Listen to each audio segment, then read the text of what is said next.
untuk kita semua karena hari ini adalah hari kemenangan kita. Amin. Siapa yang sudah sungguh-sungguh mau datang di hadapan Tuhan, beri kemuliaan yang terbaik bagi Tuhan. Hari ini Tuhan sudah menang. Hari ini Tuhan sudah bangkit dari kematian untuk menebus dosa kita, sakit penyakit kita, masalah kita, semuanya sudah selesai. Amin. Oleh sebab itu Bapak Ibu, mari saudara, kita akan siapkan hati kita untuk adik-adik sekolah minggu. Shalom. Shalom adik-adik sekolah minggu. Pagi ini kita mau taat untuk beribadah. Oke? Yuk.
Terima kasih Tuhan. Pagi hari ini Tuhan, kami mau bersama Tuhan. Kami mau bersorak-sorai kembali Tuhan Yesus. Terima kasih Tuhan.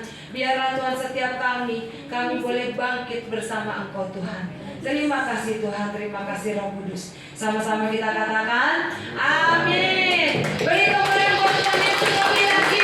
Beri kemuliaan belajar di atas segala raja. Kita akan bangkit bersama Tuhan. Kita akan berseru karena Tuhan Yesus sudah bangkit dari maut. Amin. Bangkit bersama Yesus.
Tetap dalam hadirat Tuhan.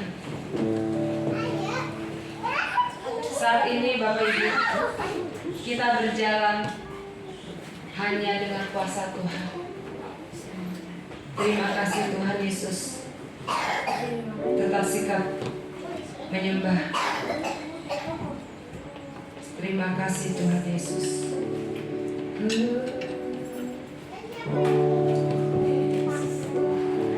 Terima kasih Tuhan Yesus. Biarlah kami senantiasa berjalan bersama-Mu Tuhan. Engkau Allah yang tak pernah ingkar janji Tuhan Yesus. Terima kasih Tuhan Yesus. Amin. Saat ku berjalan,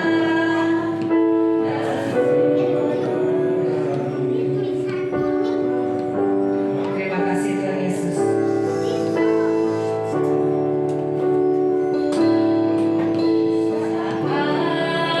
Aku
Engkau penolong yang setia.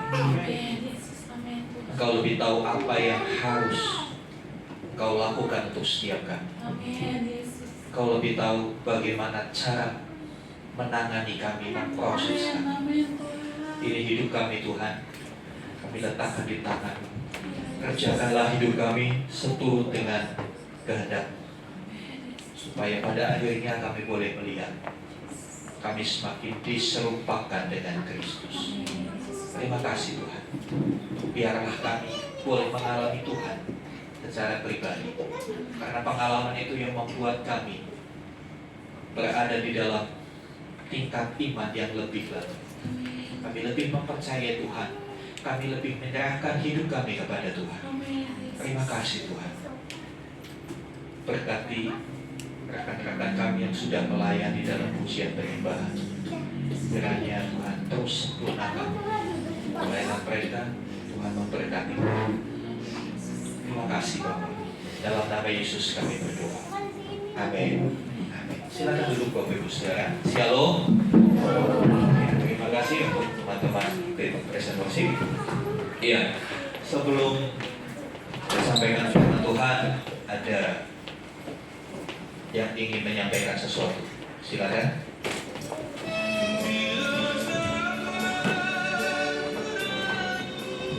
Selamat Paskah. Hari kebangkitan Yesus sudah bangkit dan memberikan damai sejahtera, kemenangan, jawaban doa, pengampunan dosa, dan bahkan hidup kekal. Percayalah, engkau tidak akan binasa selama-lamanya. Salam dari KM.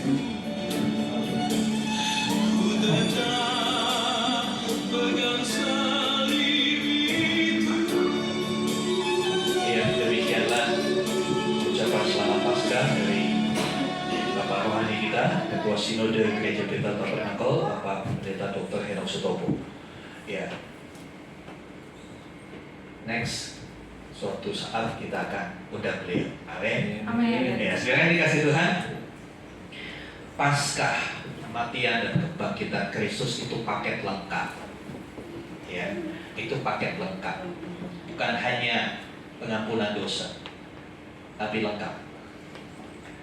Dengan kematiannya kemarin kita sudah belajar, sudah selesai. Sudah selesai apa yang Kristus kerjakan buat setiap kita. Kita yang belum selesai. Amin. Yesus sudah selesai. Apa yang sudah Dia kerjakan, Dia sudah selesai, sudah tuntas, sudah tercapai semua. Saudara dan saya yang belum. Ya.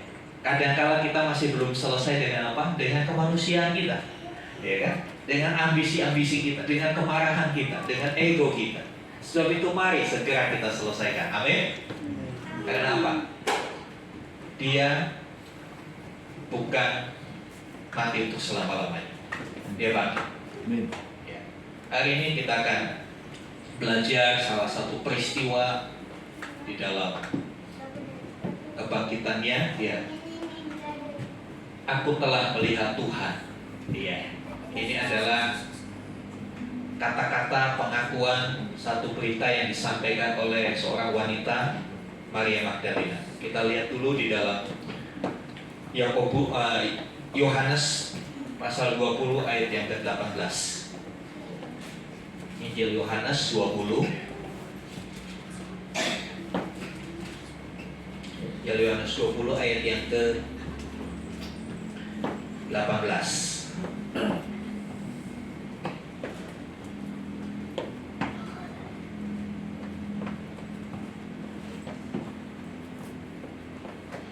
Demikian firman Tuhan. Maria Magdalena pergi dan berkata kepada murid-muridnya, aku telah melihat Tuhan, dan juga bahwa Dia yang mengatakan hal-hal itu kepadanya. Saudara yang dikasih Tuhan, sepintas ketika kita hanya membaca satu ayat ini kita bingung. Aku telah melihat Tuhan. Maria Magdalena enggak, iya, karena dia hidup sejaman dengan Yesus, pasti dia melihat Tuhan tentunya, ya kan? Kita bingung kalau hanya baca satu ayat. Next. Makanya kita akan membaca kisah ini dari awal supaya kita bisa memahami. Supaya kita bisa memahami kisah ini seperti apa. kronologisnya seperti apa. Kadang-kala kalau kita cuma tahu ujungnya, kita kan bingung ini gimana sih, ya kan? Ya. Yohanes 20 ayat 1 sampai 18. Yohanes 20 pasal 20 ayat 1 sampai 18. Kita akan membaca bergantian. Saya membaca ayat 1, saudara ayat 2, demikian sampai ayat yang ke-18. Sudah menemukan bagian ini? Di Alkitab, di Al-HP-nya? Ya, kita baca ya. Demikian firman Tuhan. Pada hari pertama minggu itu, pagi-pagi benar, ketika hari masih gelap, pergilah Maria Magdalena ke kubur itu. Dan ia melihat bahwa batu telah diambil dari kubur. Ia berlari-lari mendapatkan seekor itu dan murid yang lain yang dikasihi Yesus dan berkata, Tuhan telah diambil orang dan kuburnya, dan kami tidak tahu di mana ia diletakkan. Maka berangkatlah Petrus dan murid yang lain itu ke kubur. Keduanya berlari bersama-sama, tetapi murid yang lain itu berlari lebih cepat daripada Petrus sehingga lebih dahulu sampai di kubur. Ia menjenguk ke dalam dan melihat kain kapan terletak di tanah. Akan tetapi ia tidak masuk ke dalam. Maka datanglah Simon Petrus juga menyusul dia dan masuk ke dalam kubur itu. Ia melihat kain kapan terletak di tanah. Sedang kain peluh yang tadinya ada di kepala Yesus tidak terletak dekat kain kapan itu, tetapi agak di samping di tempat yang lain dan sudah tergulung. Maka masuklah juga murid yang lain yang lebih dahulu sampai di kubur itu, dan dia melihatnya dan percaya. Sebab selama itu mereka belum mengerti isi kitab suci yang mengatakan bahwa ia harus bangkit dari antara orang mati. Lalu pulanglah kedua murid itu ke rumah. Ya, ayat 11. Tetapi Maria berdiri dekat kubur itu dan menangis. Sambil menangis, ia menjenguk ke dalam kubur itu. Dan tampaklah olehnya dua orang malaikat berpakaian putih, yang seorang duduk sebelah kanan Allah dan yang lain sebelah kaki di tempat mayat Yesus berbaring. Kata malaikat-malaikat itu kepadanya, Ibu, mengapa kau menangis? Jawab Maria kepada mereka, Tuhanku telah diambil orang, dan aku tidak tahu di mana ia meletakkannya. Sesudah berkata demikian, dia mulai berlagak dan dia berdiri di situ, tetapi ia tidak tahu bahwa itu adalah Yesus. Kata Yesus kepadanya, Ibu, mengapa kau menangis? Siapakah yang kau cari? Maria menyangka orang itu adalah penunggu taman. Lalu ia berkata kepadanya, Tuhan, jika Tuhan yang mengambil dia, katakanlah kepadaku di mana Tuhan meletakkan dia, supaya aku dapat mengambilnya. Kata Yesus kepadanya, Maria, Maria, berpaling dan berkata kepadanya, Rabuni, artinya guru. Kata Yesus kepadanya, janganlah kau memegang aku, sebab aku belum pergi kepada Bapa. Tetapi pergilah kepada saudara-saudara dan katakanlah kepada mereka bahwa sekarang aku akan pergi kepada Bapakku dan Bapakmu, kepada Allahku dan Allahmu. Maria pergi dan berkata kepada murid-murid, aku telah melihat Tuhan, dan dia mengatakan hal itu kepadanya. Iya, ini satu penggalan kisah di hari ketiga setelah penyaliban. Next. Saudara, kita akan lihat setelah Jumat Agung, setelah peristiwa penyaliban yang begitu mengguncang hati para muridnya, ya, kita mendapati harapan para murid itu kandas. Yang tadinya mereka penuh pengharapan bahwa Yesus akan menjadi pembebas bangsanya, akan menjadi pahlawan, akan menjadi superhero yang mengalahkan tentara-tentara Romawi. Tapi ketika peristiwa penyaliban itu terjadi, ketika mulai di Taman Getsemani Tuhan Yesus ditangkap, Tuhan gak melawan. Ketika Petrus mengambil pedangnya menebas telinga salah seorang prajurit yang menangkapnya, ya, Tuhan Yesus justru melarang, sarungkan pedang. Kuping yang lepas itu ditempelin lagi. Murid-murid bingung. Ketika di pengadilan semua orang berseru, salibkan dia, salibkan dia. Padahal beberapa hari sebelumnya mereka mengeluh-elukan Yesus. Mereka bersorak-sorai bagi Yesus. Hosana anak Daud, Hosana anak Daud. Tapi hanya 5 hari setelah itu, pujian sorak-sorai kepada Yesus berubah seketika menjadi hujatan, berubah menjadi caci maki, yang akhirnya membawa Yesus ke kayu salib. Di kayu salib pun mereka mungkin masih berharap nanti tunggu, seperti film action kan, tokoh itu setelah dirantai lalu bisa lepas, ya kan? Mereka punya berpikir begitu, ini nanti di detik-detik terakhir pasti dia akan tunjukkan kuasanya. Bagaimana tidak, angin dan danau, angin ribut di danau itu tunduk, pasti bisa. Mereka masih berharap seperti itu. Walaupun itu dari kejauhan dengan hati yang antara ketir ya, aduh, tegar. Tapi ketika Yesus berkata sudah selesai, dia menyerahkan nyawanya.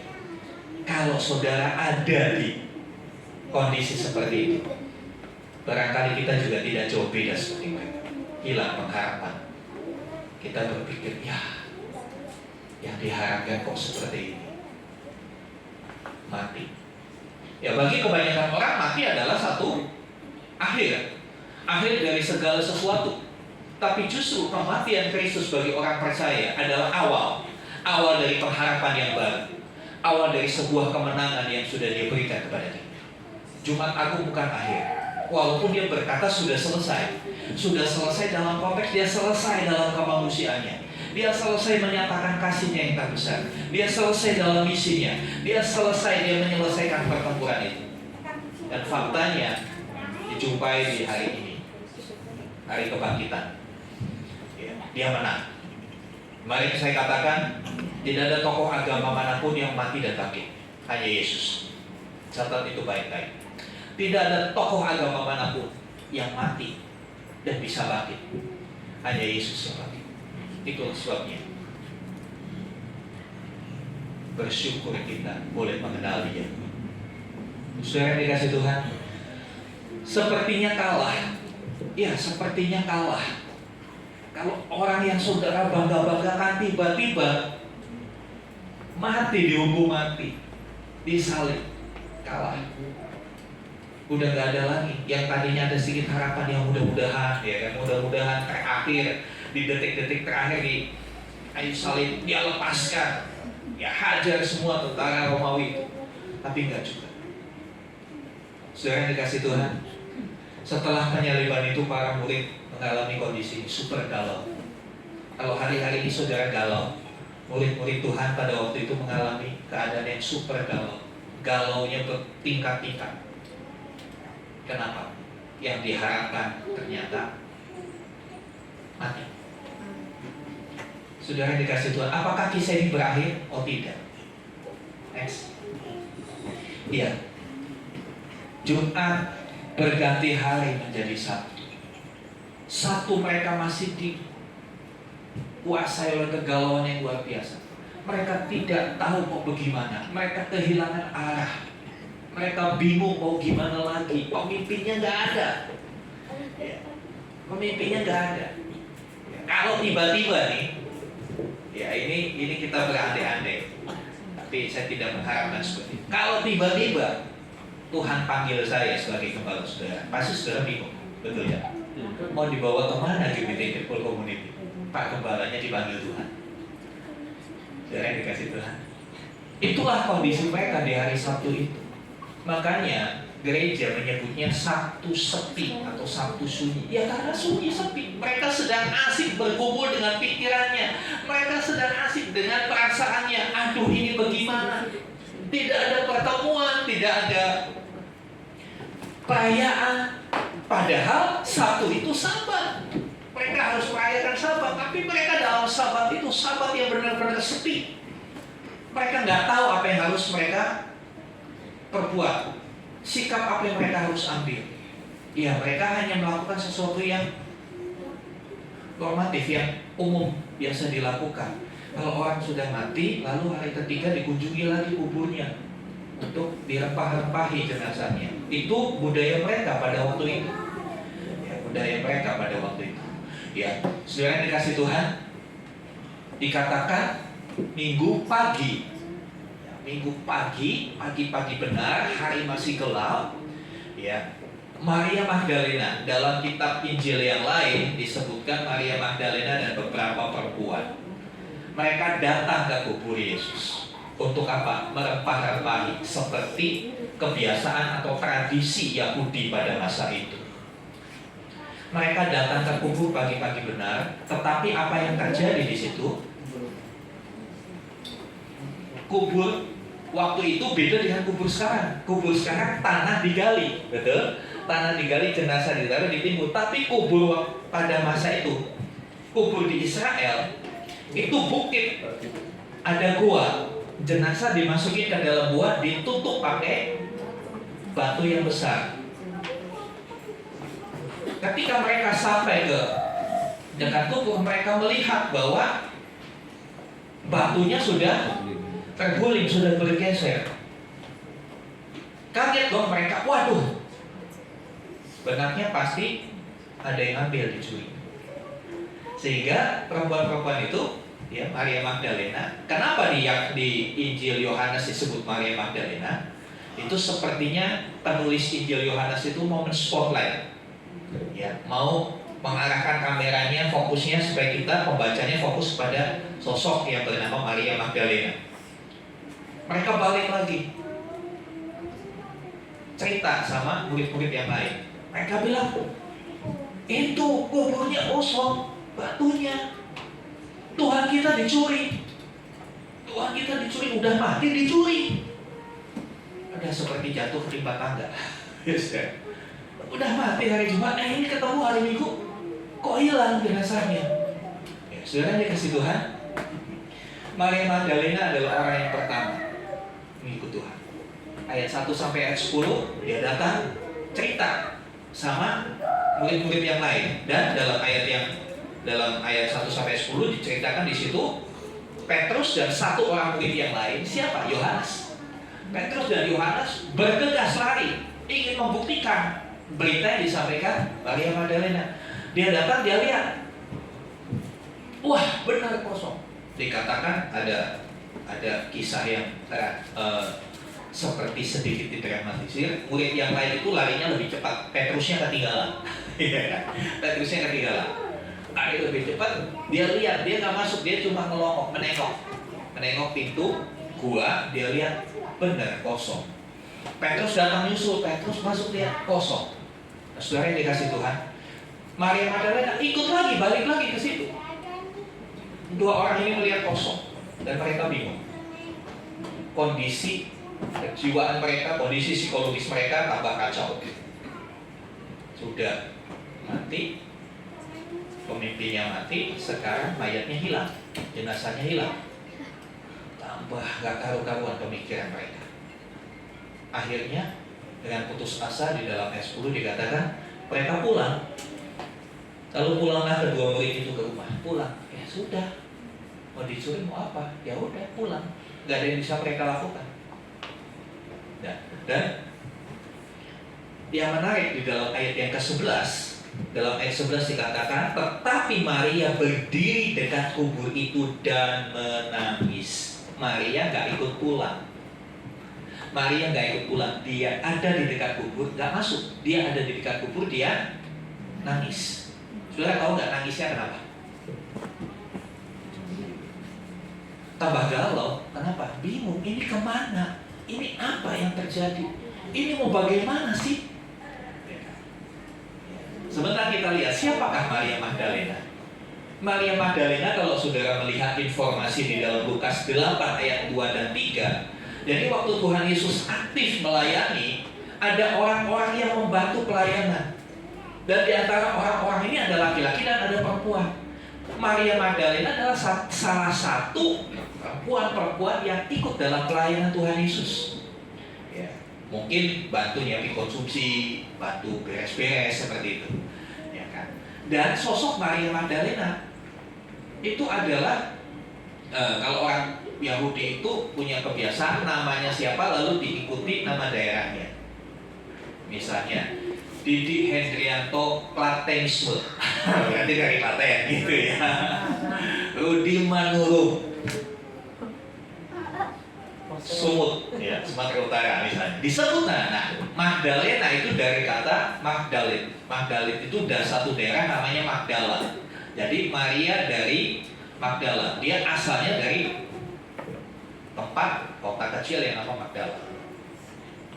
Dan kalau kita melihat dalam, kita baca aja, tolong dibacakan Lukas 8, 2 dan 3. Saudara Satria. Lukas 8, 2 dan 3. Lukas 8 ayat 2 dan 3. Dan juga beberapa orang perempuan yang telah disembuhkan dari roh-roh jahat atau berbagai penyakit, yaitu Maria yang disebut Magdalena yang telah dibebaskan dari 7 roh jahat. Iya, ada Maria yang disebut Magdalena, orang Magdala, dikatakan dia telah disembuhkan dari 7 roh jahat. Jadi Maria Magdalena ini dalam kehidupannya pernah mengalami pelayanan Tuhan Yesus. Dia dibebaskan dari ikatan-ikatannya dengan roh jahat. Karena itulah dia aktif melayani. Dia merasakan kasih Tuhan, bagaimana Tuhan menolong dia, membebaskan dia dari 7 roh jahat. Roh jahatnya apa aja? Tidak disebutkan. Yang pastinya roh jahat, ya pasti jahat. Pasti bisa dipastikan orang yang dalam dirinya ada roh jahat, hidupnya benar nggak saudara? Hidupnya pasti nggak benar. Dia dijamah Tuhan, dia diubahkan. Nah, pada minggu pagi itu, ketika 2 murid yang lain, Petrus dan Yohanes, melihat kosong, pulang, Maria ada di tempat itu. Next. Maria ada di tempat itu. Apa yang dia lakukan? Dia menangis. Dia menangis. Ya, ayat 11 sampai 15. Ya. Ayat 11 tadi dikatakan dia menangis. Ya. Kemudian waktu dia menangis dikatakan ayat 12, dan tampaklah olehnya 2 orang malaikat berpakaian putih yang seorang duduk di sebelah kepala, ya, yang lain di sebelah kaki, di tempat ayat Yesus terbaring. Ketika kata malaikat-malaikat itu kepadanya, "Ibu, mengapa kau menangis?" Jawab Maria kepada mereka, "Tuhanku telah diambil orang, dan aku tidak tahu di mana dia diletakkan." Sesudah berkata demikian, ia menoleh ke belakang dan melihat Yesus berdiri di situ. Tetapi ia tidak tahu bahwa itu adalah Yesus. Saudara, kadangkala di tengah kondisi frustasi, di tengah kondisi putus asa, kita seperti Maria, kita cuma bisa nangis. Kita cuma bisa nangis. Kenapa? Kita fokus kepada masalah yang kita hadapi. Kita fokus pada tumpukan hutang yang belum dibayar. Kita fokus pada deretan kebutuhan yang begitu datang bertubi-tubi. Kok ini, kok kebutuhan, kok datangnya, kok barengan ya, gak mau sendiri-sendiri gitu ya. Token listrik habis, ya kan? Lalu pulsa pun habis, kuota habis, langganan wifi belum dibayar, uang sekolah harus dibayar, udah mau ujian kenaikan kelas, kok datangnya barengan gitu ya. Sehingga apa? Fokus kita kepada permasalahan kita. Sehingga kita seperti Maria, tanpa sadar kita seperti nggak menemukan Tuhan. Mana Tuhan? Tuhan dicuri. Tuhan dicuri. Tuhan dicuri orang. Bagaimana hari-hari ini saudara? Apakah saudara merasa Tuhanmu sedang dicuri orang? Kalau sepertinya berdoa, doamu seperti bola bekel yang dilempar ke atas sampai di plafon, balik lagi ke bawah. Pernah nggak ngalamin seperti itu? Saudara berdoa tapi sepertinya doamu itu nggak tembus, balik lagi. Saudara udah puasa, bukan jawaban doa, tapi sakit mahmu kambuh. Saudara dikasih Tuhan. Sehingga engkau mengambil kesimpulan, Tuhanku dicuri orang. Seperti Maria, Tuhanku dicuri orang. Kenapa seperti itu? Ya kembali, kita melupakan apa yang Tuhan katakan melalui firman-Nya. Kita lebih percaya kepada keadaan. Kita lebih percaya kepada yang namanya sikon, situasi dan kondisi. Sikon itu bukan salah satu marga dari Sumatera ya.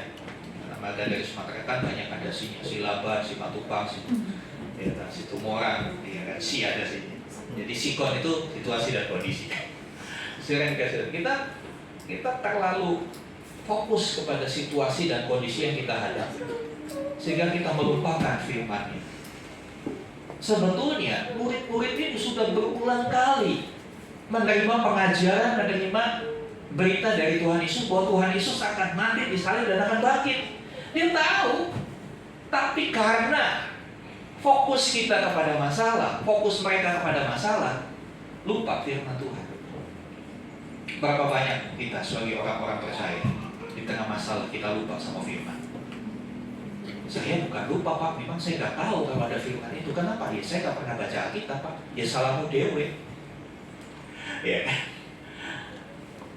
Saudara yang dikasih Tuhan, firman Tuhan yang tiap pagi saya berikan, suatu saat itu akan berguna. Suatu saat itu akan berbicara dan menuntun langkah-langkah. Keadaan Maria itu seperti dua orang yang ke Emmaus. Kalau saudara membaca di dalam ayat selanjutnya dari pasal 20 dari kisah ini, ya, ada dua orang yang ke Emmaus, ya, di Injil lain ada dua orang yang ke Emmaus. Mereka, Tuhan Yesus ada menampakkan diri bersama mereka, ikut di tengah jalan, ikut ngobrol, ikut nimbrung, ya bahasa kita sekarang, ikut nimbrung. Tapi mereka nggak tahu kalau itu Tuhan Yesus. Sama seperti Maria. Pertama dia melihat, dia melongok ke kubur itu, dia melihat ada dua orang malaikat. Dia tanya, dia nggak kalau itu malaikat. Dia tanya, di mana? Di mana Tuhanku dicuri? Dia menangis, Tuhanku dicuri. Kemudian dia menoleh ke belakang. Yesus menampakkan diri. Itu pertama kali penampakan diri Tuhan Yesus kepada Maria Magdalena. Kok nggak ke Petrus? Nggak, Petrus sama Yohanes sudah pulang. Ya kan? Tadi dikatakan ayat 10 mereka udah pulang. Tinggal Maria Magdalena menangis.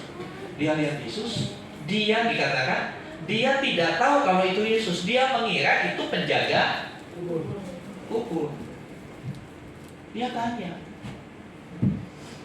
ditaruh di mana? Tunjukin supaya aku bisa bawa pulang lagi. Tuhan Yesus sudah ngomong, Ibu, mengapa kau menangis? Kadangkala di tengah kegelisahan, kegalauan, kekecewaan kita, kesedihan kita nggak bisa dengar Tuhan. Kita nggak bisa dengar tuntunan Tuhan. Kita tidak bisa mengenali Tuhan. Kita terlalu asik dengan masalah kita. Apa yang dilakukan Tuhan Yesus? Dia gembala yang baik. Gembala yang baik itu mengenal domba-dombanya. Gembala yang baik bahkan menyebut nama tiap-tiap dombanya.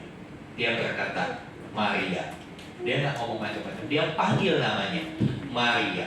Saat itulah Maria baru sadar. Coba kita lihat di dalam ayat yang ke-15.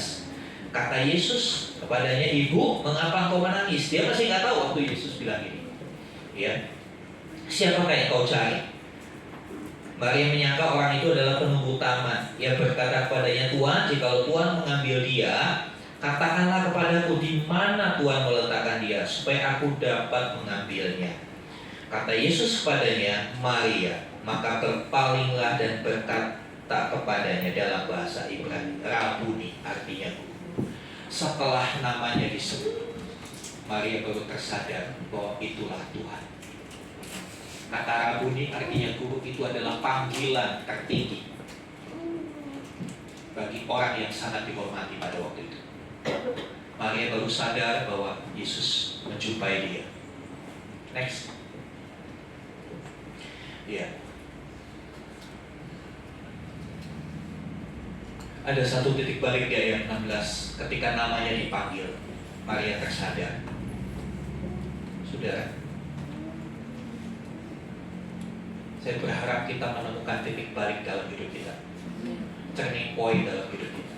Yang tadinya kita fokus kepada apa yang kita hadapi, fokus kepada permasalahan di dunia. Yuk kita balik, menghadap Tuhan, mendengarkan Tuhan. sebetulnya ini adalah kunci kemenangan buat setiap kita. Banyak kali orang Kristen tidak pernah menang dalam masalahnya, selalu jatuh bangun dalam masalah yang sama, selalu tidak tuntas-tuntas dalam pergumulan. Kenapa? Dia tidak mau berbalik kepada Tuhan. Dia tidak mau mengarahkan fokus hidupnya kepada Tuhan. Saudara yang dikasih Tuhan, ya sepertinya banyak orang Kristen hari-hari ini berkata seperti Maria, Tuhanku telah dicuri. Itu kan perkataan yang konyol. Masa Tuhan dicuri? Ya kalau dompetmu dicuri, handphonemu dicuri wajar. Kok Tuhanmu dicuri? Sebetulnya kondisi Tuhan dicuri itu menggambarkan keruntuhan iman, betul kan? Ketika kita sudah tidak lagi memiliki iman, itulah kondisi Tuhanmu lagi dicuri orang. Barangkali kita ada dalam kondisi ini hari-hari ini. Tapi biarlah berita kebangkitan itu menyadarkan kita. Biarlah suaranya memanggilmu dengan namamu, karena dia gembala yang baik. Tolong bacakan di dalam Yohanes 10:3 dan 4. Tolong kembali, Yohanes 10 ayat 3 dan 4.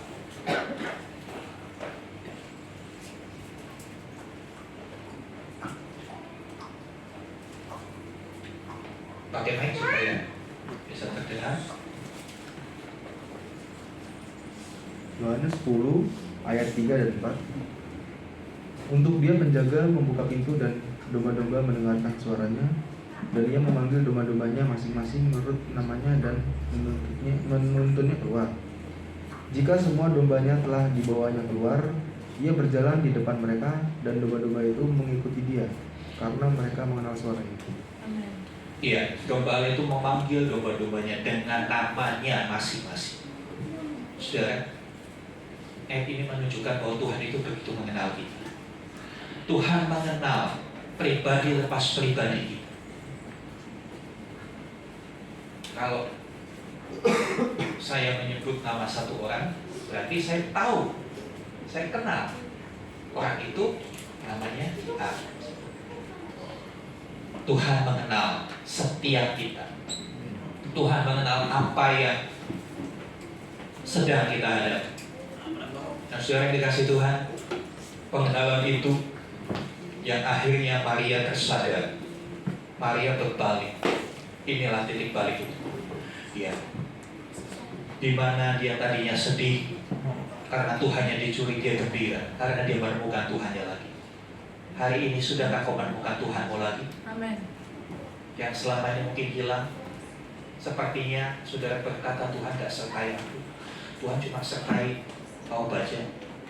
Lalu saudara berkata, ya level imannya beda, dia kan gembala. Saudara, Tuhan bilang iman sebiji sesawi aja bisa pindahkan gunung. Iman sebiji sesawi bisa pindahkan gunung. Dan kalau saya berdoa suatu kali kita akan retretnya ke Israel, amin. Amin. Di sana itu di Yordania ada satu gereja yang alami seperti itu. Gunung dipindahkan hanya dengan berdoa. Gempa bumi, gunungnya geser. Gereja sampah, namanya gereja sampah karena dulu tempat itu tempat pembuangan sampah. Ada gunung, orang-orang percaya waktu itu berdoa, akhirnya geser. Kita nggak perlu iman yang gede, kita nggak perlu iman seperti pendeta B. Tuhan berkata sebiji sesawi saja. Tapi kadang-kala sebiji sesawi pun, biji sesawi itu seperti apa sih? Kalau saudara, ya bulan puasa itu kan banyak makanan yang setelah mereka bertapa setahun kemudian muncul di bulan puasa.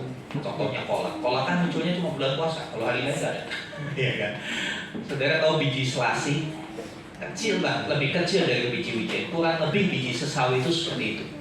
Saya pernah tunjukkan bahwa sesawi kecil sekali, tapi ketika dia tumbuh dia bisa menjadi pohon yang besar, yang kuat, lebih besar dari pohon mangga.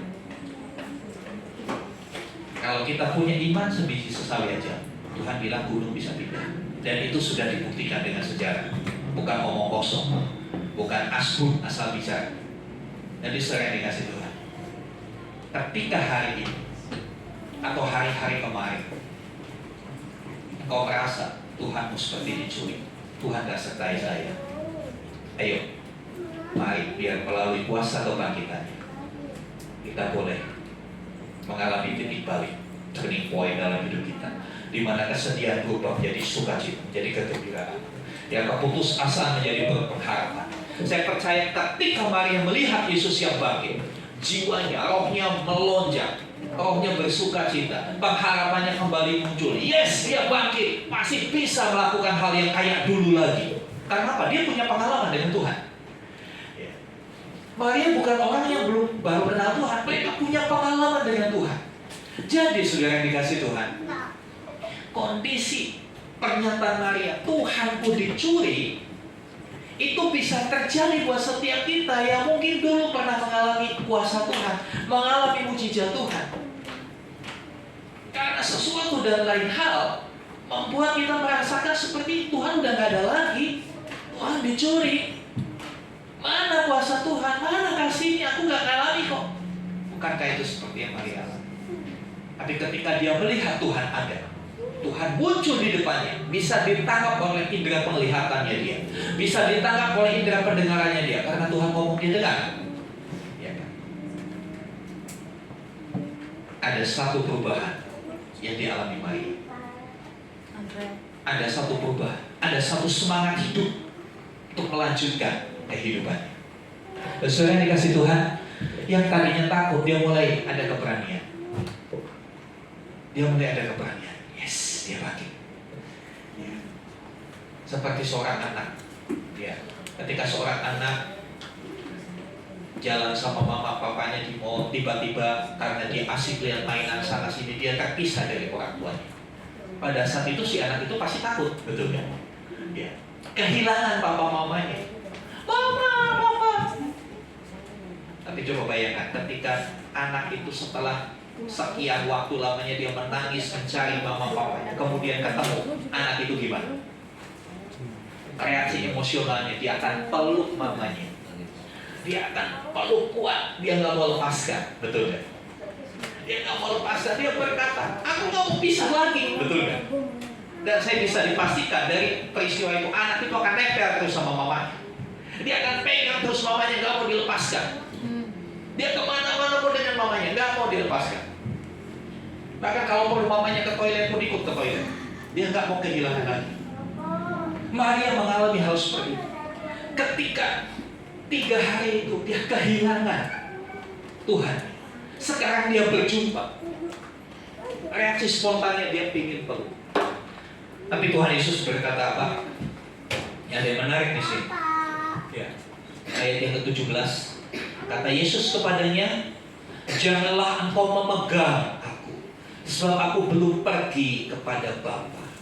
Tetapi pergilah kepada saudara-saudaraku dan katakanlah kepada mereka bahwa sekarang aku akan pergi kepada Bapakku dan Bapakmu, kepada Allahku dan Allah.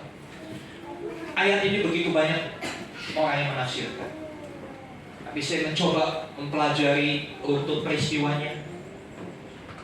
Ekspresi Maria berjumpa dengan orang yang dicari-cari, iya kan? Yesus kan dicari-cari sama Maria waktu itu. Dia tanya ketika malaikat ada, Tuhanku dicuri, kemana? Aku nggak tahu. Bahkan Yesus sendiri menjumpai dia. Dia bilang, kalau engkau memindahkannya, kasih tahu di mana. Dia cari, dia coba cari. Ketika bertemu, dia tidak akan melepaskan Yesus, dia akan pegang terus. Tapi Tuhan Yesus berkata, jangan memegang aku. Kata memegang, saya pelajari semalam dari bahasa aslinya. Itu bukan berarti memegang secara kontak fisik yang dimaksud. Yang dimaksud Tuhan Yesus dengan kata jangan memegang aku karena aku belum balik pada Bapa. Itu memberikan suatu pengertian bahwa dia sekarang, Yesus yang dijumpai Maria pada waktu itu, bukan Yesus yang dulu. Yesus yang dulu masih dalam bentuk fisik yang bisa dipegang, yang bisa disentuh. Tapi Yesus yang sekarang adalah Yesus yang tidak terbatas. Yesus yang kepadanya segala kuasa harus tunduk. Kuasa di langit, di bumi, dan di bawah bumi harus tunduk. Ini memberi pengertian. Tuhan Yesus mau mengajarkan kepada Maria, walaupun secara fisik kamu gak ketemu aku,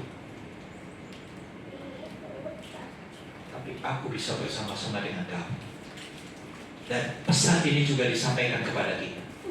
Walaupun secara fisik kau gak lihat Tuhan, tapi biarlah seperti Maria berkata, aku telah melihat Tuhan. Itu kata-kata yang disampaikan Maria kepada teman-teman. Aku telah melihat Tuhan. Bukan secara fisik kita melihat Tuhan Yesus, tetapi penglihatan rohani, penglihatan roh membuat kita tahu bahwa Tuhan kita gak hilang, bahwa Tuhan kita gak diculik. Dia masih bersama-sama dengan kita. Saudara dikasih Tuhan. Next. Ya, aku telah melihat Tuhan adalah sebuah pengalaman pribadi. Aku telah melihat Tuhan adalah pengalaman pribadi. Pengalaman pribadi yang bagaimana? Pengalaman pribadi yang bagaimana? Ya, pengalaman pribadi berjumpa dengan Tuhan melalui kasih dan karyanya dalam hidup kita. Ya, hari ini kita nggak bisa lihat wujud fisiknya Tuhan Yesus. Mungkin saudara akan protes, komplain, Pak, saya bisa Pak, fotonya Tuhan Yesus banyak. Di rumah saya ada fotonya gede. Ya, itu kan hasil imajinasi manusia. Belum tentu juga wajah Tuhan Yesus seperti itu. Ya, belum tentu juga.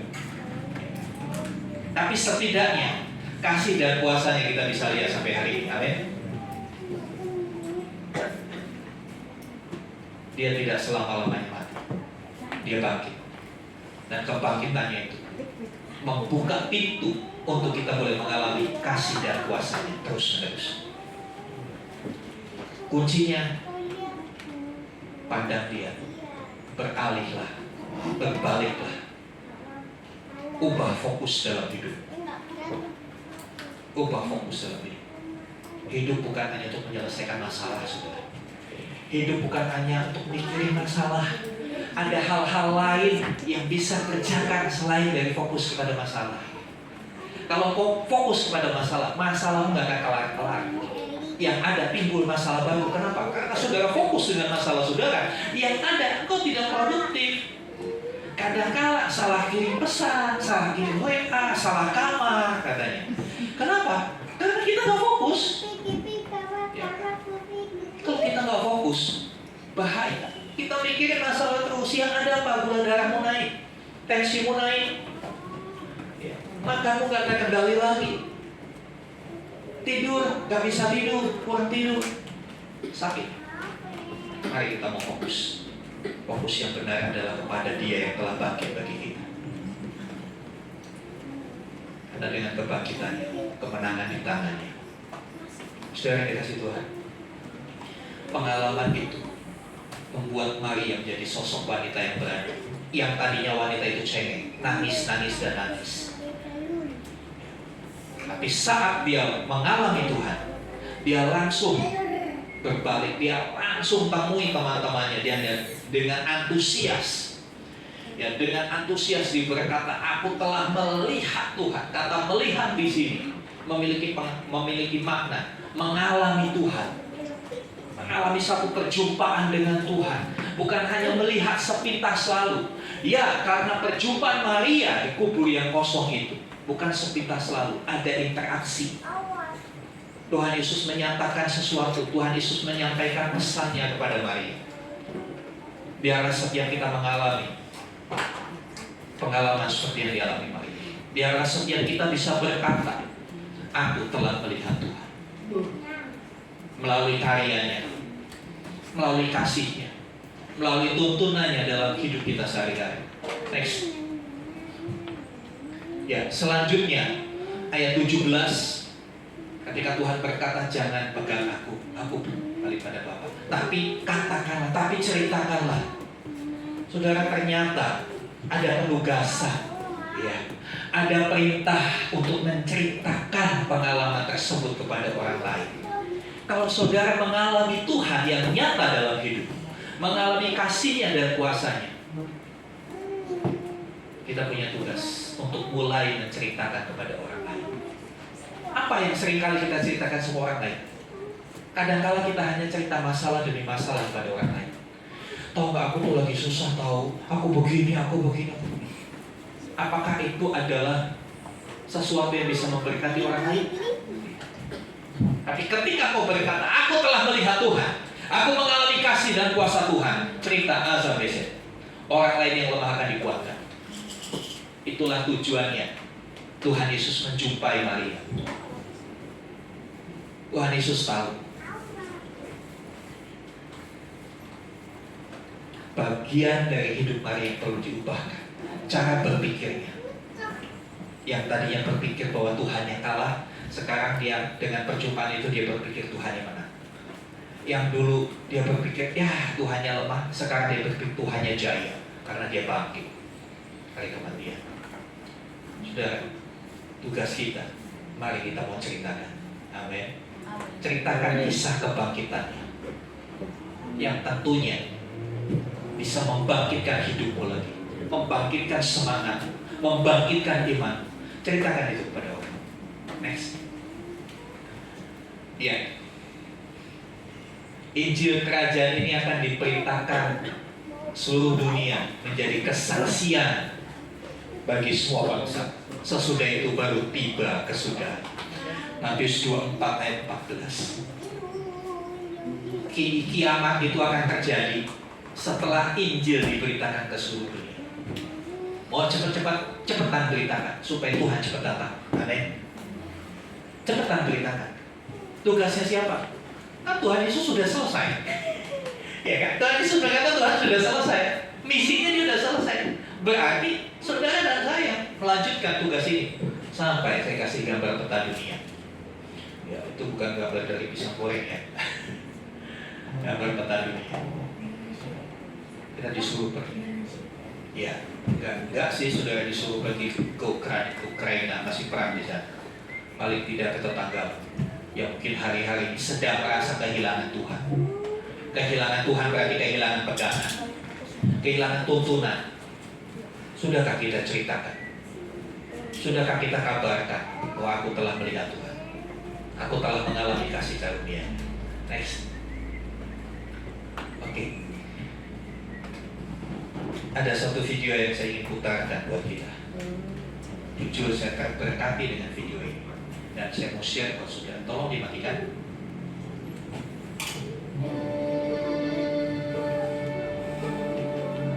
Volumenya bisa. Dear God, when I am down, Ketika my soul so weary, dan jiwaku merasa lemah, when troubles come, ketika masalah-masalah datang, and my heart burden beat, hatiku hancur.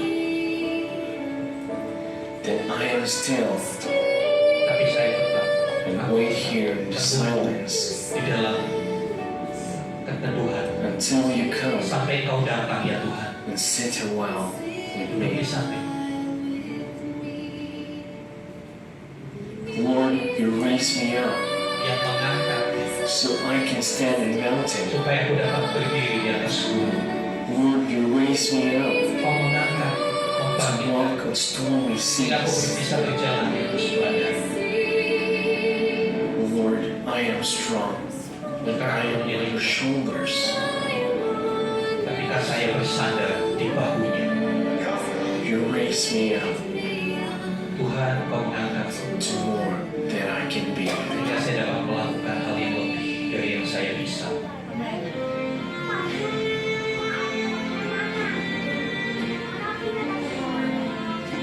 Mari tutup mata dan katakan, aku mengasihi Kau. Terima kasih untuk segala sesuatu. Mohon ampuni aku. Tolong aku.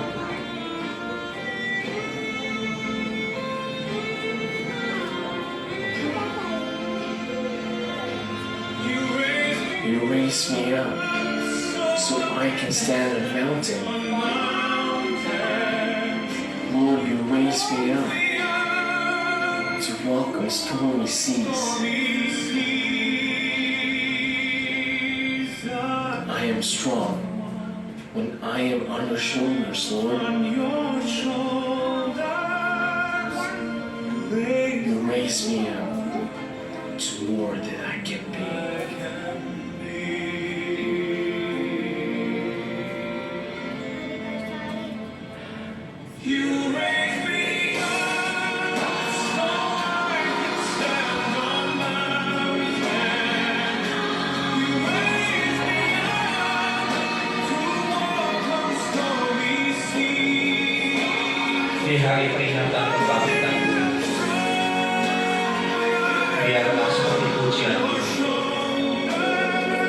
Biarlah dia mengangkat kita, membangkitkan. Mungkin imanmu sudah terlalu lemah. Dia akan mengangkat kita.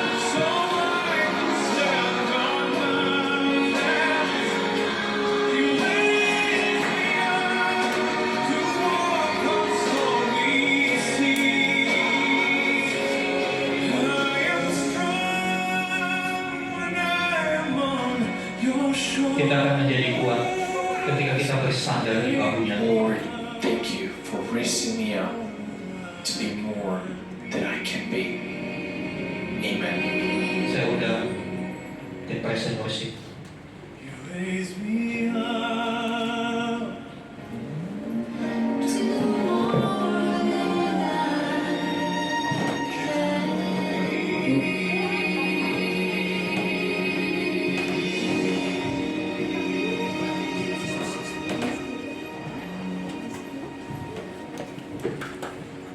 Hari di dalam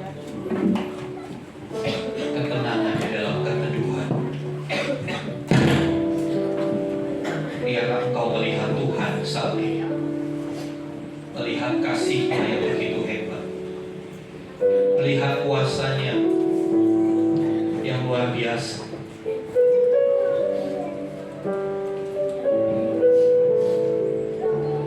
Ya, biar musik lantunan pujian ini, saya mau ajak setiap kita bersateduh di hadapan Tuhan.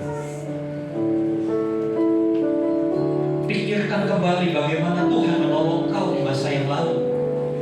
Ingat kembali pertolongan-pertolongan, mujizat-mujizat yang kau pernah alami. Dia tidak mati, dia hidup karena dia sudah bangkit. Mungkin hari-hari ini kau merasa Tuhan mencuri. Kau nggak tahu lagi kemana arah hidup. Tapi biarlah hari ini kita boleh melihat Tuhan yang hidup, lihat kasih-Nya, lihat kuasa-Nya yang dahsyat. Tidak perlu berusaha supaya imanmu menjadi besar.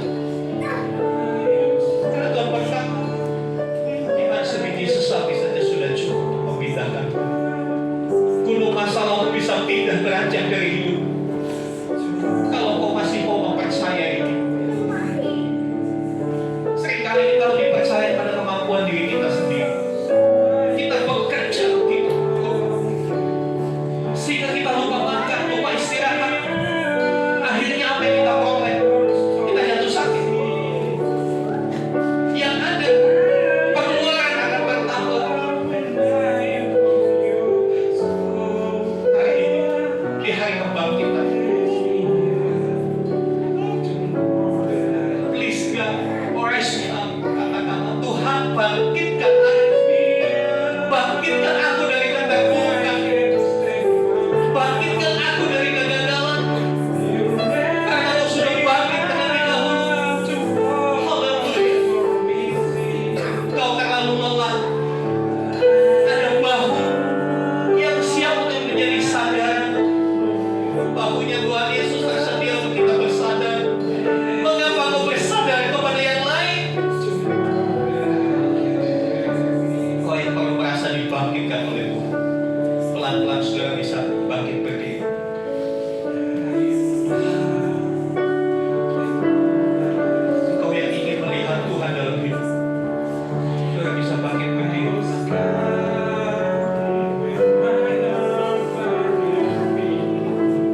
ada di tengah masalah yang kami hadapi.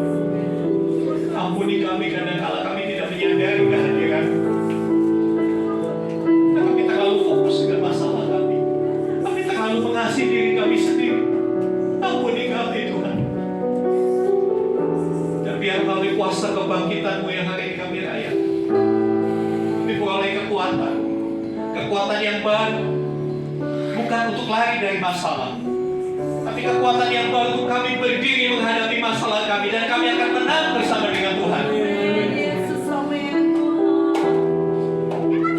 Ampuni kami terlalu takut bercerita tentang Tuhan. Kami lebih banyak cerita masalah kami. Kami lebih banyak cerita sakit penyakit kami, penderitaan kami. Kami menjadi orang yang begitu mengasihi diri kami sendiri. Padahal Tuhan sudah berkorban begitu bagi kami. Ampuni kami Tuhan. Yang hari ini kami terima keberanian yang dari Tuhan, untuk kami mulai membuka mulut kami, bercerita tentang Tuhan, bukan menceritakan hal-hal yang lain, tapi Tuhan yang sudah berkorban begitu bagi kami, yang sudah menyatakan kasih dan kuasa. Itu yang kami boleh ceritakan pada orang-orang kami jumpai. Berikan keberanian itu kepada umat, supaya kami tidak tinggal diam, tapi seperti Maria Magdalena yang berkata, aku telah melihat Tuhan. Dengan antusias kami boleh katakan, aku telah melihat Tuhan dalam hidup. Aku telah mengalami Tuhan dalam hidup. Kasih-Nya hebat atas aku, kuasa-Nya dahsyat aku alami. Haleluya.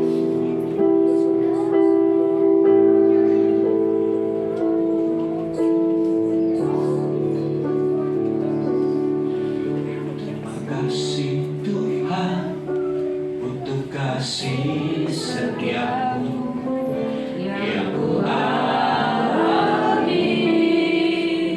dalam hidupku.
kepada Tuhan.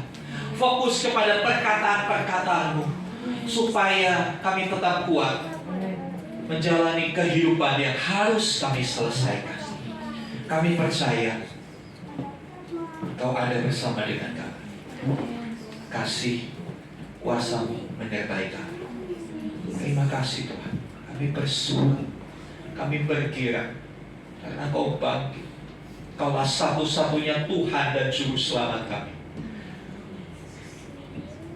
Berikan kami keberanian untuk kami boleh menceritakan Tuhan pada siapa, karena kami tahu mereka perlu berjumpa dengan Tuhan. Mereka perlu melihat Tuhan sebagaimana Tuhan telah menyatakan diri pada kami. Pujilah nama Tuhan. Dalam nama Tuhan Yesus kami berdoa. Haleluya. Amin. Silakan Ustaz.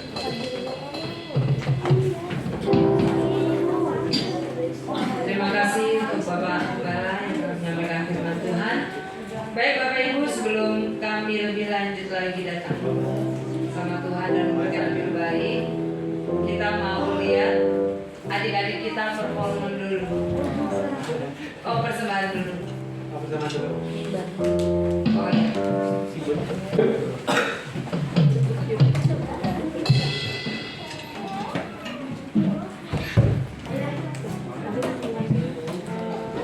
Mari itu anak sekolah minggu.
Iya, saya bilang Bapak Ibu bagi berdiri, kita akan berdoa buat anak-anak kita. Mereka adalah generasi penerus pelayanan Tuhan di depan. Oke? Kita akan bawa mereka kepada Tuhan. Haleluya. Adik-adik, anak kita mau berdoa buat Papa Mama dulu ya. Ikuti Gembala ya, berdoa ya. Yuk tutup mata, tangan kita berdoa. Tuhan Yesus, berkati Papa Mama, berikan kesehatan, berikan kelancaran dalam pekerjaan. Biarlah mereka boleh memimpin kami untuk hidup di dalam Tuhan. Kami mengasihi mereka Tuhan. Kami mencintai mereka. Terima kasih. Bapak hamba berdoa buat anak-anak ini. Kiranya anugerah Tuhan tercurah buat setiap mereka. Berkat-Mu, hikmat, kesehatan, kekuatan, pertumbuhan yang baik. Kiranya mereka menjadi anak-anak yang takut akan Tuhan. Anak-anak yang bisa menyenangkan hati Tuhan. Membanggakan keluarga. Diberkati mereka yang sudah sekolah. diberkati mereka sehingga mereka boleh berhasil di dalam pendidikan mereka. Tuhan menolong, kiranya tumbuh kembang mereka sempurna adanya.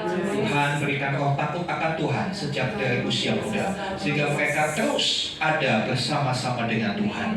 Kiranya setiap kebenaran yang sudah diajarkan itu boleh bertumbuh, menghasilkan buah untuk kemuliaan Tuhan. Terima kasih Tuhan. Di dalam nama Tuhan Yesus kami berdoa. Amin. Amin. Ya, silakan duduk. Silakan duduk Bapak Ibu.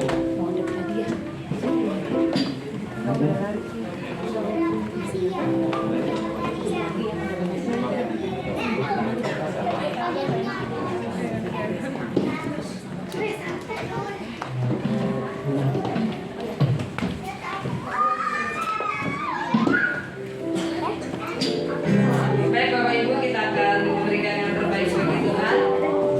Kita akan siapkan yang terbaik untuk Saudara Stefanus. Boleh kita tolong persembahan.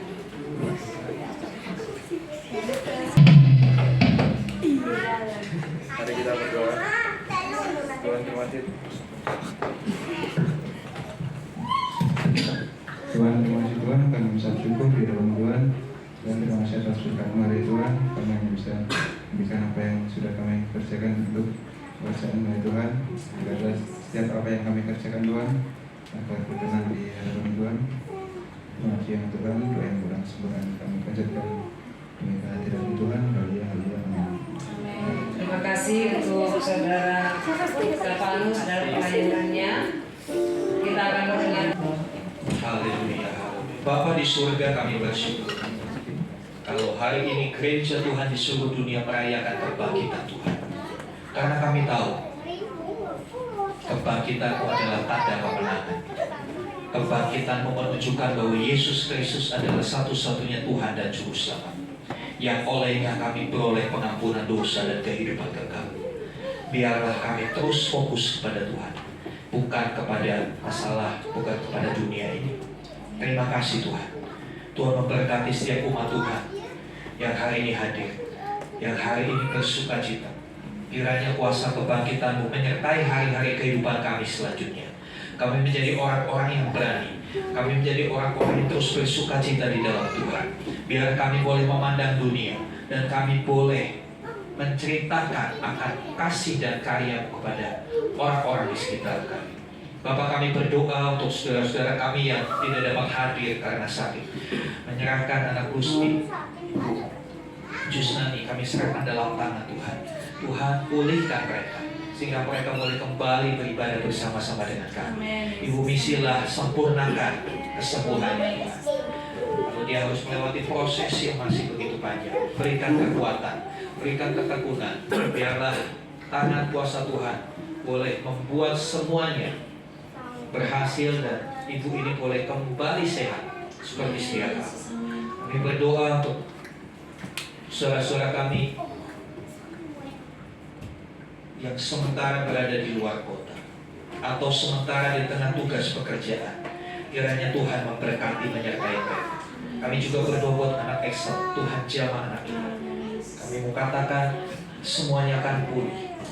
Excel akan baik-baik saja. Karena Tuhan menciptakan dia begitu sempurna. Beri hikmat kepada orang tuanya. Boleh merawat, mengasuh Excel dengan baik. Boleh membawa anak ini untuk hidup di dalam Tuhan. Terima kasih Tuhan. Terima kasih. Kami membawa bangsa dan negara kami. Tuhan, kami bersyukur untuk pemilu yang sudah berlangsung dengan baik. Kiranya semua proses Tuhan yang mengawal sehingga ketika pemerintahan baru terbentuk, kami akan boleh merasakan ada tangan Tuhan yang menyertai presiden dan wakil presiden terpilih. Beri hikmat kepada presiden dan wakil presiden terpilih dalam menyusun kabinet para menteri. Kiranya mereka boleh menempatkan orang-orang yang tepat di tempat yang tepat. Orang-orang yang jujur, orang-orang yang jauh dari korupsi, jauh dari hal yang buruk. Terima kasih Tuhan. Memberkati juga Bapak Jokowi dalam menyelesaikan masa jabatannya. Kiranya hikmat Tuhan, pertolongan Tuhan menyertai hamba-Mu ini, supaya bangsa ini boleh melewati masa transisi pemerintahan dengan aman damai. Tidak ada gejolak, tidak ada hal yang buruk yang bisa dirancang oleh kuasa kegelapan. Berkati gereja GBDP Fulkom ini. Jadikan kami jemaat Tuhan yang berdampak buat sekitar, membawa kebaikan buat lingkungan di mana Tuhan menempatkan kami. Kami percaya Tuhan akan membawa kami terus naik, karena Tuhanlah yang mengangkat kami. Kerinduan kami memiliki tempat ibadah permanen milik sendiri. Kiranya Tuhan yang akan menuntun kami sampai pada kami boleh memiliki hal tersebut. Berdoa untuk pemilik ruko Ibu Limina, kiranya Tuhan memberkati ibu ini yang sudah membantu pekerjaan Tuhan di tempat ini. Kalau kami harus memperpanjang, bulan depan Tuhan tolong supaya semuanya menjadi baik. Dan kami percaya Tuhan akan sediakan semuanya bagi kami. Kami rindu ibu ini juga boleh percaya kepada Tuhan Yesus. Terima kasih Tuhan. Hamba-Mu berdoa juga untuk saudara-saudara kami, jemaat Tuhan yang berencana untuk mudik pulang ke kampung halaman. Kiranya Tuhan menyertai perjalanan mereka, kendaraan apapun yang mereka gunakan. Tuhan melindungi, jauhkan dari kecelakaan, jauhkan dari hal yang buruk. Jadikan mereka berkat untuk menceritakan kasih Tuhan kepada orang tua, kepada sanak famili mereka di kampung, supaya mereka melihat walaupun kami berada di perantauan, tapi ada tangan kuasa Tuhan yang melindungi dan memberkati kami semua. Terima kasih Tuhan, terima kasih. Mari Bapak Ibu Saudara, bukalah hatimu dan angkatlah tanganmu. Sekarang terimalah rahmat anugerah dari Bapa di surga, di dalam kasih kuasa kebangkitan Kristus bersama dengan persekutuan pengurapan Roh Kudus. Terimalah berkat-berkat jasmani, terlebih berkat rohani. Jadilah berkat dimanapun Tuhan menempatkan saudara. Karena itu pergilah, jadikanlah semua bangsa muridku. Baptislah mereka dalam nama Bapa, Anak, dan Roh Kudus. Dan ajarlah mereka melakukan segala sesuatu yang telah kuperintahkan kepadamu. Dan ketahuilah aku menyertai kamu senantiasa sampai kepada akhir zaman. Demikianlah Tuhan Yesus akan datang kembali menjemput kita, membawa kita ke tempat yang telah Dia sediakan, supaya di mana Tuhan Yesus berada, di situ pun kita boleh berada. Terima kasih Tuhan. Kami terima segala berkat Tuhan di dalam nama Tuhan Yesus Kristus. Haleluya. Amin.